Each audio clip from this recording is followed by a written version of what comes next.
Good afternoon, everyone.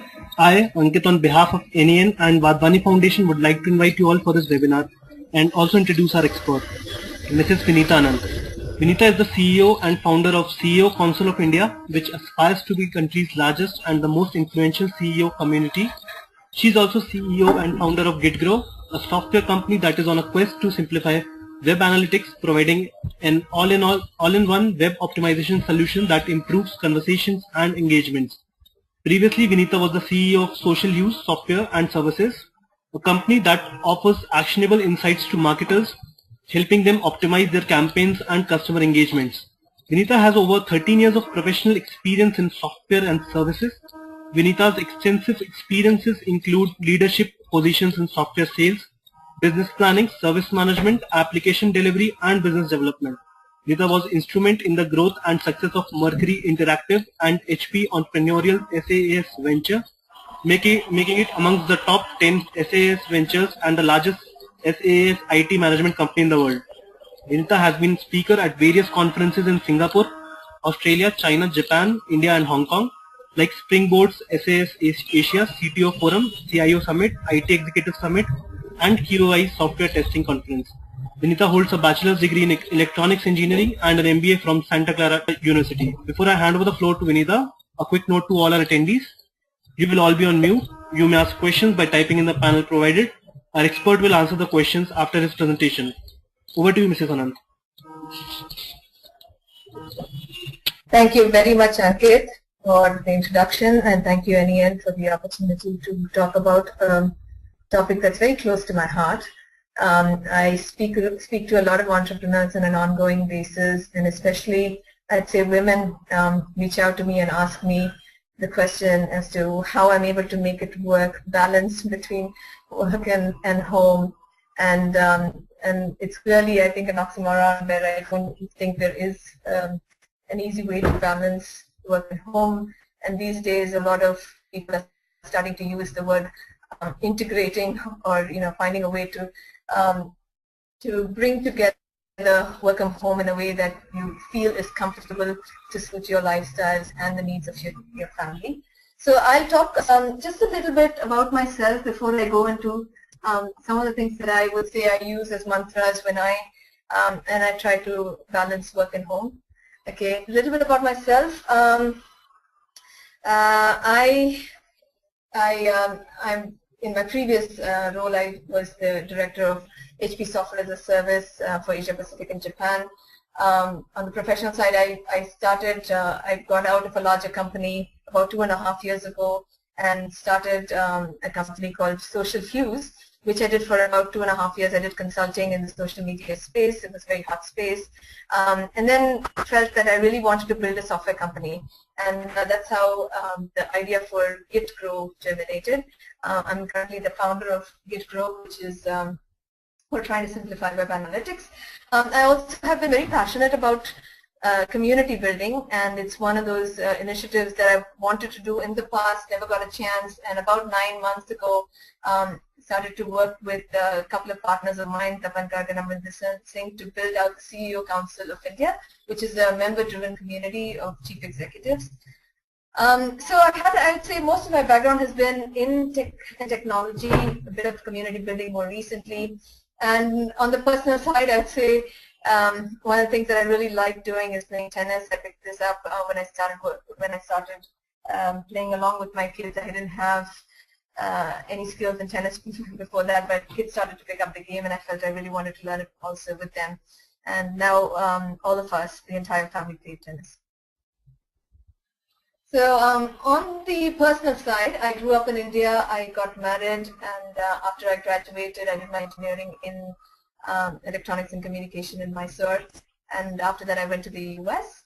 I worked for about 12 years in various tech companies. During that time, I had 2 children, Trisha, who is my oldest, and she's 11 years old, Bishop, who is now 8 years old. And throughout the 12 years that I was in the US, I worked full-time. I got an MBA degree part-time. When my husband and I returned back to India, we decided to adopt twin girls, and their names are Tara and Richa. You can see the pictures on the screen. So that's Trisha on the right-hand side of the screen, on top right corner, and then Tara and Richa at the bottom left corner. Okay, so it's we have a full house at home. We have a nice circus act going, and it's a lot of fun. So I think everybody that, like I mentioned this earlier, that all women that I meet are always asking this question because they wonder if it's elusive, right? Is it even possible? Can it be done in a satisfactory manner? Will you feel really good about being in the corporate world or starting your own companies and giving it as much as you want to, and also giving your role as a mother, as a wife, as much, and also some other roles that you would have to do for your extended family, giving all of those roles justice, right? And do you feel good? Do you feel good about it? Do you feel you're always guilty? Do you always feel like you can do better? Do you think about the future when your children are going to come back and say, oh, Mom, you never really spent time with me, or not enough time, I always wanted more of you? And then do you feel that you're going to go into this point where you would regret some of the decisions that you made in the past? And I think those are all valid questions. And the way I see it is it is elusive, it is a balancing act, but it has been done. It's been done by many, many people. Okay. I would say that experts always talk about having moms stay at home, being best for the child, especially in the formative years, and that's good. But these days it isn't practical, and history's told us of many, many successful women who've been able to raise confident, curious, diligent, successful children, and that's really what I aim for. Okay, from my own personal experience, my mother was a working mom. My father expected no less than me from what he would have expected from a son. And in addition, I've always enjoyed working. So in my mind, not working was never an option. Okay. So from that point of view, I've always thrown out any thoughts that came to me where when I said, when I even told myself that, hey, maybe if you stay at home, it'll be best for you and your family. And I always felt that I was a much better mother, a more patient one, if I had an identity outside of home. And that's the belief that gets me going every single day. So what I'll share with you is a few tips on how I'm able to make it balanced. And I would definitely say imperfectly, precariously maybe. Some days definitely better than others. I have a lot of balls in the air, and I think I catch most of them. I'm not sure, okay, but I think I do reasonably well. So so my first tip is to really find your willing helpers. And I know Hillary Clinton said, it takes a village to raise a child. It really does. Kids are a lot of fun, but tons of work, and hence for us to enjoy them, I feel like I need the help of as many people as possible. And I'm not exaggerating when I say as many people as possible. I have 7 resources at home. We're a smaller company. I have 7 resources at home. I think I've counted at some point in time up to 14 resources or 14.5 resources helping me manage my family. And the way I say this is I'm not employing all of these 14 people to handle my family. These are friends and family, community guys that live around me, and I've taken help from. Usually, and I'll give you an example, right? If I have a conference to attend and I don't have anybody at home because it's a Saturday or a Sunday, then I would typically go to a neighbor and say, please, hey, can my kids hang out with your kids for about 8 hours or so? And I greatly appreciate it, and I definitely return a favor. I think something like that. I have found people that are happy to help out, and also know, other working moms that know that, in circumstances where they have to go out and spend time away from home, that I would take care of their family if required.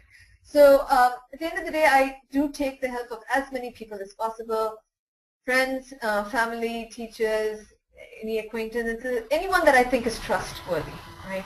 And I don't shy away from asking people for a favor and returning a favor, and only because at any point in time, if I feel that I'm overstepping, I also feel that the person that I'm asking the favor of will let me know. Okay, so I don't think that working women can do it all by themselves. It's the same as, when they talk about a person being successful, there's always there's a very helpful and devoted spouse behind them, behind a successful person. I think it's the same for a woman to be good at and doing well at work as well as handling a family. It is important to get as much help as possible, to the point where you feel is comfortable for you. The second, I'd say, is find your loudest cheerleader. Okay, there's got to be someone who feels that when you win, they win too. And typically, it is your spouse. I mean, it could be your parents if you're not married, because you're going to have all sorts of problems, right? You're going to have scheduling issues and deadlines and all sorts of conflicting problems. And if you're always able to bring yourself and your cheerleader back to the larger goal, where you say, hey, here's what I really want to do, and I understand here's what your goals are, then you are able to find a solution that works for both of you. Okay. For example, the other day I got to tell my husband about a scheduled meeting in the evening, and he also had one at the same time. Now, typically the person who fills in is a person that is a close friend of mine. She usually comes in when we're having scheduling conflicts like this. But in this scenario, she wasn't available. And hence, I asked my husband, is this really something that you need to attend? Do you think, we compared notes on what the conferences were about, what we needed to do, and we're somehow able to come to middle ground and understanding of how we can handle the situation. I'll give you another example of one where, again, we had a conflict, and this time around, my 11-year-old, she's not a very big girl, but I called her and I said, Trisha, we're having this situation. Do you think you can put your sisters to bed? I'll be back in half an hour. And I was just amazingly surprised by what level of maturity she displayed, and I think she was pleasantly surprised with her own abilities to handle the situation, and it was amazing. So I would say that if you're able to find your cheerleaders, the loudest ones as well as others who share your passion, who cheer you on when you are successful, you're always going to find your abilities to handle all the stresses is much better, and you're going to be reasonably sane as you go through these challenges. Now, given that you are tapping into a lot of relationships, again, helpers, the next step I'd say is that you've got to remember not to overburden any of them, right? So if I did this to my husband very regularly, where I called him and I said, hey, you know what, can you fill in for me? I've got to attend this conference or do something, I asked him to do it very often, then that's where I think you're stressing the relationship. And it's the same with, asking your mother to take care of your toddler, and she feels she's not getting a break, then it is going to be not so happy situation at home. Okay, so always anticipate that it's going to happen, that these relationships that you have, that you're leveraging, are going to somewhat get tired, right? And so if you're able to anticipate it and know and plan for a backup, then it really helps in many, many, many good situations. So I'll give an example here where, I have someone who's at home who does cook for me, and I know that if she is not at home to cook, then in all situations are signaling a red, which is that usually things don't move. We need to have food at home for the kids when they come back home. And so what I do is I have an arrangement with another cook in the neighborhood that if my cook doesn't show up, that I leverage her as a backup cook, and she somehow always comes through for me. So if you're able to come up with a backup plan for sometimes a backup plan for a backup plan, that's even better. Okay, but if anticipating these situations and anticipating the change, getting a little organized definitely goes a long way in handling the tough situations that come our way. The next tip I'd say is give up some OCDs. And what is an OCD? It's obsessive compulsive disorder. Now I had a good number of passions, and I gave up some of them. Another one that I would say I'm quite proud of is that we don't have a TV at home. Okay, and we've not had a TV for 4 years. We don't watch TV at all. Okay, and because we have no time for it. So between work and just spending time with the kids, which I think is top priority, and I find some other ways to relax, and go and play tennis. I try not to do anything that I feel, to me, is a waste of time. And of course, there are a lot of other distractions, and we find other ways to entertain ourselves. But like I said, I try to stay away from anything that is a time suck. Okay. I used to be also very particular about home maintenance and look around my home, and I had to feel that it had to be spotless. There should be no specks of dust around. And now I think I'm much more tolerant to maybe some things being out of place, toys being in the living room, because that's just all I can handle. So as long as you figure out what's important to you, you give up some of the things that you might be obsessive about, I feel that life gets a lot easier. Easier on you and easier in family. The next is that I'd say understand that something's got to give, right? Which is you really can't have it all. I mean, even you can ask the most successful women, and they'll say, "Oh yeah, I did." To the outside world, I've accomplished a lot. But when I ask myself, I do feel like that I could have done better in these areas. I could have spent more time in these specific things that were important to me. So I feel that everybody feels a sense of accomplishment when they follow their dreams and passions, but there are always going to be some regrets along the way, right? And so something's got to give, and just be prepared for it. You give up some fun activities. Condoleezza Rice, for example, she was the U.S. Secretary of State, and she was asked once if she plays golf for fun. And she responded and said, "I do not do anything for fun." So clearly, she's very competitive. When she takes something on, she gives it everything she has. So and so she's kind of decided that fun has no place in her life. Now that's taking it to an extreme, and I'm not asking anybody to go down that path, because I also feel that fun is a very important element. You've got to enjoy everything that you do.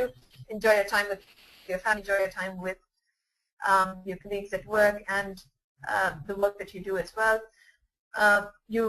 But you do have to realize that something's got to give, And I've found that I'm not able to attend every single of my children's programs at school, and I try to do as much as I can. But the ones that I can't, I usually explain to my child, and I say, "Hey, here's why I can't do it, and I hope you understand." And usually they're okay with it, and you find other ways to make up for it. Okay, so that's in a nutshell.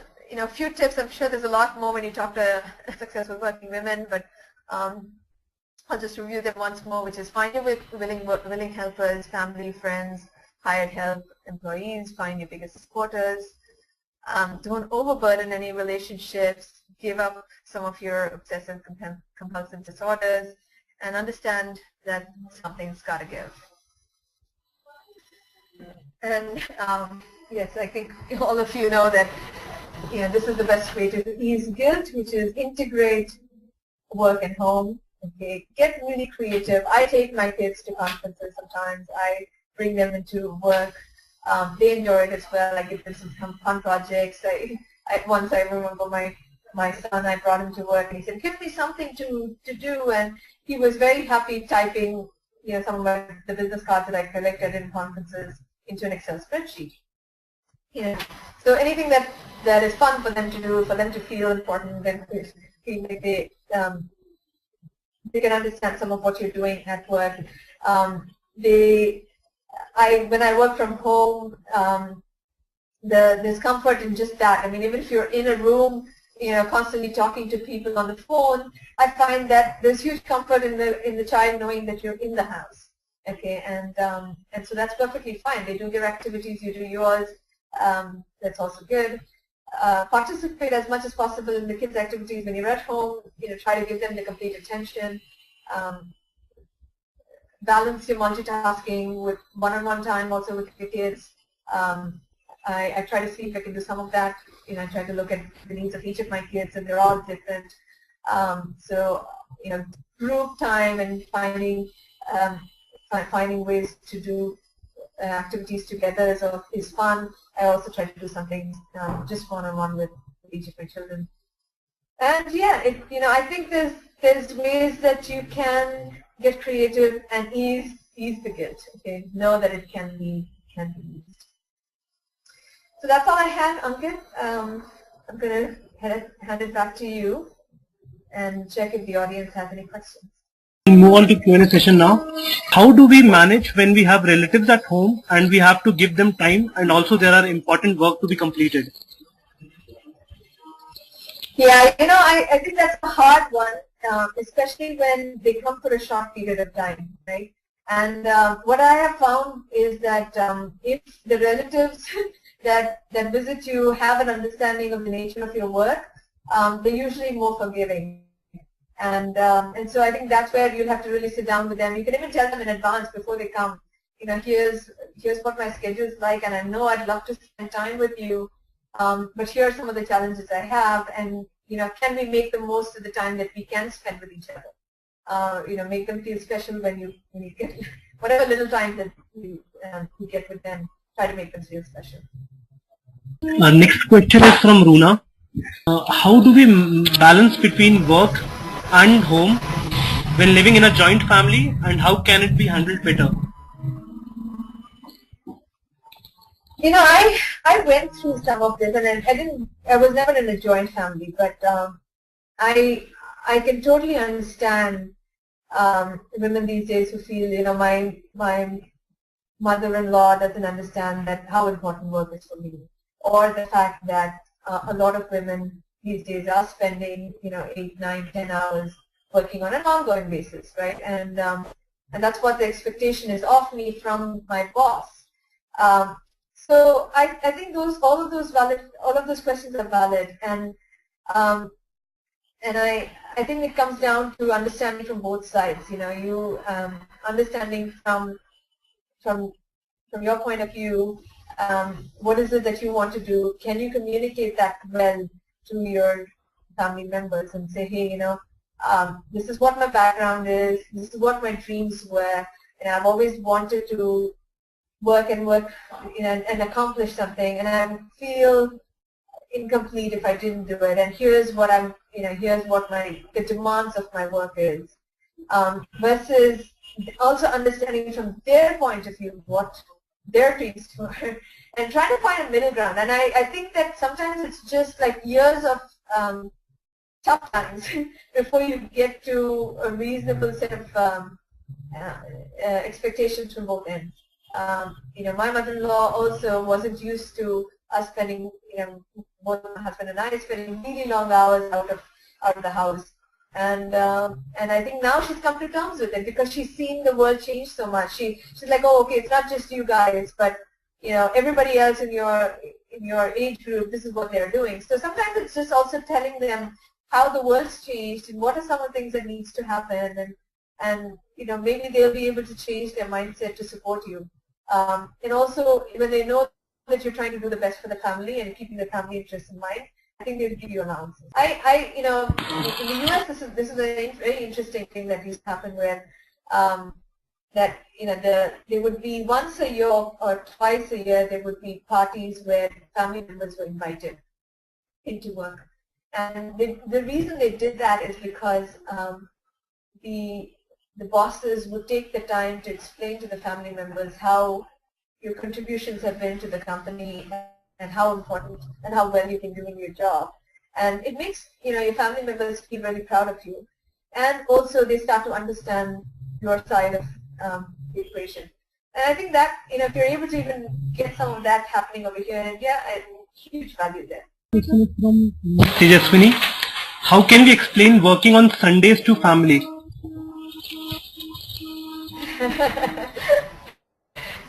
So my question to you will be, Are you doing this because you're behind on your deadlines, or your bosses are asking you to come in on Sundays? I think there are some demands, some demands that the work makes of you, right? For example, if you are handling events, you're doing a hackathon, and the hackathon is on a Saturday and a Sunday, then you just don't have a choice. You're working those days. You have to. But if you are spending time at work because you're behind on your deadlines, then you know what? You just have to figure out how to manage your time better. Ask for help. I don't ever work on Sundays, so I think you have to give your family that time. Next question is from Mrs. Anita. How do we manage when we are single parent? Okay, so Anita, I think that is tough. I mean, I have immense amount of respect for a single parent. I think it's hard to be a parent, and I think triply hard to be a single parent. It's tough. It really is. And I would say that at the end of the day, though, the reason, what drives you is your love for the child. And so I think that's where there are going to be times when your child doesn't understand what you're doing or why you're doing certain things. But usually, and I have immense faith in this, that usually the child will learn over time. So, they may not get it when they're a toddler, they may not get it when they are teens. They might when they grow older and they hit their late teens or 20s. So I'd say keep the faith, because I feel that if you do anything with the right intentions, with the interest of the child in mind and yourself, because you really have to preserve yourself for your child, it always turns out well. Next question is from Mr. Sriram. How do I ensure sustainable performance at my work, family? And family. Okay. So, and when you say sustainable, I guess it's inconsistent. Okay.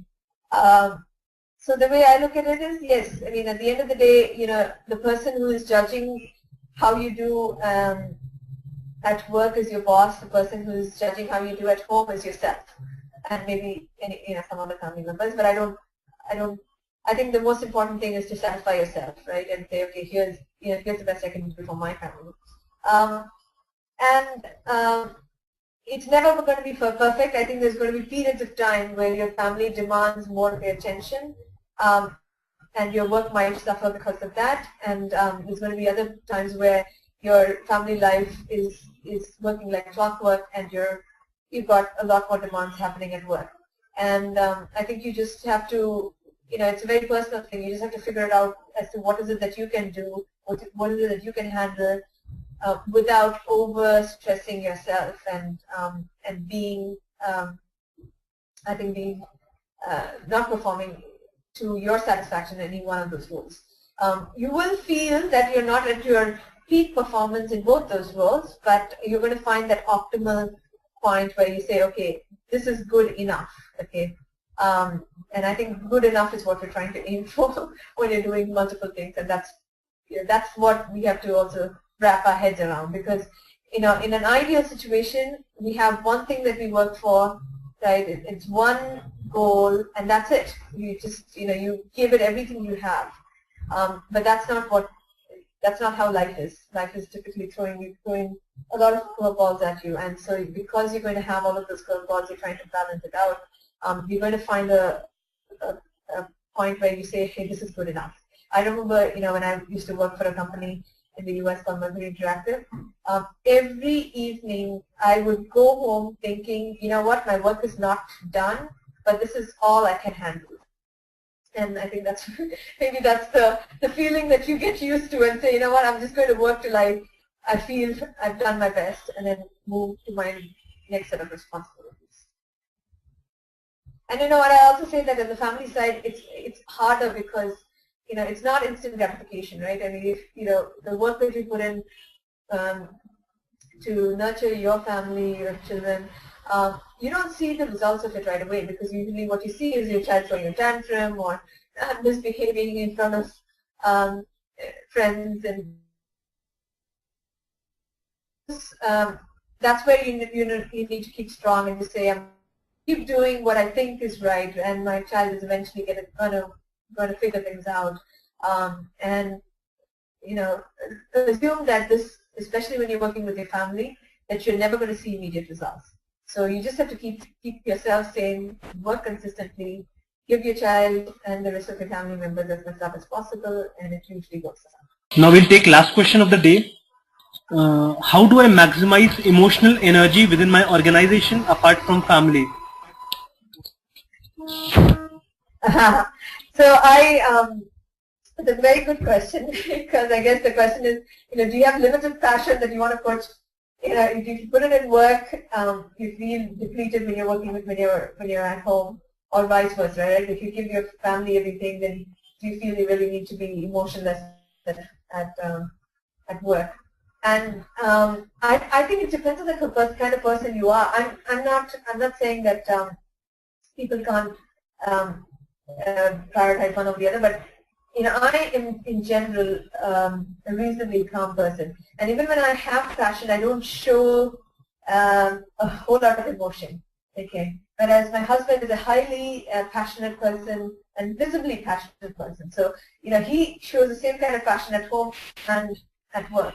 So I think that it's the kind of personality you are, and I feel that you're probably going to feel passionate about work if you think it's important to you. You're going to find, you're going to think that your family is going to take away a lot of your emotions because you find it important to you. So I actually don't like something in between. I know this is something that people ask, which is, can you just cruise, right, and just get stuff done and be bored, right? And I think that's where the problem starts to come in. And if you at work are bored, then you've got to find something else that motivates you, because you have significant amount of time. You've got 8 hours that you're spending at work, and you can't tell me that I'm going to just cruise for 8 hours during the day. You've got to find something that you can put your energies into, and then the rest of the time you spend with your family, you're going to be re-energized. You're working with very different people. You're going to have lots of different laughs. It's a very different scenario when you go home. There's passion everywhere. I think we are done with the Q&A session now. And thank you very much, Mrs. Ananth, for that interesting session. Thank you to all our attendees for participating in the webinar. We are glad that the questions kept coming. And please do send in your feedback and suggestions to us at eclub@nenglobal.org. Also, if you found the session interesting, feel free to blog or post about it. The recorded version of the webinar will be available on our website eclub.nenonline.org by tomorrow. Do join us for our next webinar on how to write a business plan. Expert Mr. Tim Matthews, Director of Providence Consultants, on 28th November from 3 p.m. to 4 p.m. Thank you once again and have a nice evening. Thanks everyone for attending the session, and thank you NEN for giving me the opportunity to speak to your audience.